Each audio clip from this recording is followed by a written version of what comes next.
ফিরলাম বিরতির পর। ত্রিপুরা আর্ট সোসাইটির উদ্যোগে রাজ্যের যারা অঙ্কন শিল্পী, 59 জেলার যারা অঙ্কন শিল্পী, সাংবাদিক এবং সমাজের বিশিষ্ট গুণীজন, তাদেরকে সংবর্ধনা প্রদান করা হলো আজ কৈলাসহরের 59 কলাক্ষেত্রে। প্রদীপ প্রজ্বলন করে অনুষ্ঠানের শুভ সূচনা করেন কৈলাসহর পৌর পরিষদের চেয়ারপারসন চপরা রানী দেবরায়। এছাড়াও উপস্থিত ছিলেন চণ্ডীপুর পঞ্চায়েত সমিতির চেয়ারপারসন শম্পা দাস পাল, রাজ্যের বরিষ্ঠ অঙ্কন শিল্পী রাজীব সরকার, ত্রিপুরা আর্ট সোসাইটির রাজ্য কমিটির সভাপতি কপিল দাস, সম্পাদক অপাংশু দেব সহ অন্যান্যরা।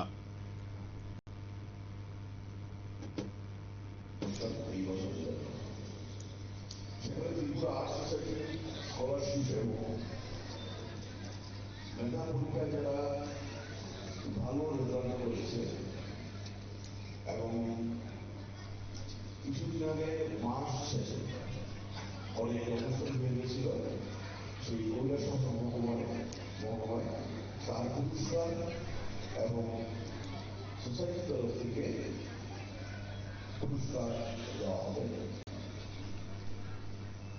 আমরা পুরো রাজ্যের বাইরে কোথাও আলাদা ব্যাপার, আমরা রাজ্যের বাইরেও কাজ করছি, নর্থ ইস্ট ডিস্ট্রিক্টের প্রত্যেকটা জায়গায় আমরা কাজ করছি। অনেক সংখ্যা ছাত্র আছে, তো রাজ্যের কথা বলছি আমরা। পুরো রাজ্যে এই বছর 14,000-এর মতো ছাত্রছাত্রী পুরস্কার গ্রহণ করে। আজকে তার এদিন ত্রিপুরা আর্ট সোসাইটির পক্ষ থেকে 85 জন অঙ্কন শিক্ষক এবং শিক্ষিকাদের সংবর্ধিত করা হয়েছে। তাছাড়াও কৈলাসহরের কর্মরত সাংবাদিকদেরও সংবর্ধিত করায় ত্রিপুরা আর্ট সোসাইটি। সময় আরো একটি বিরতির, সঙ্গে থাকুন।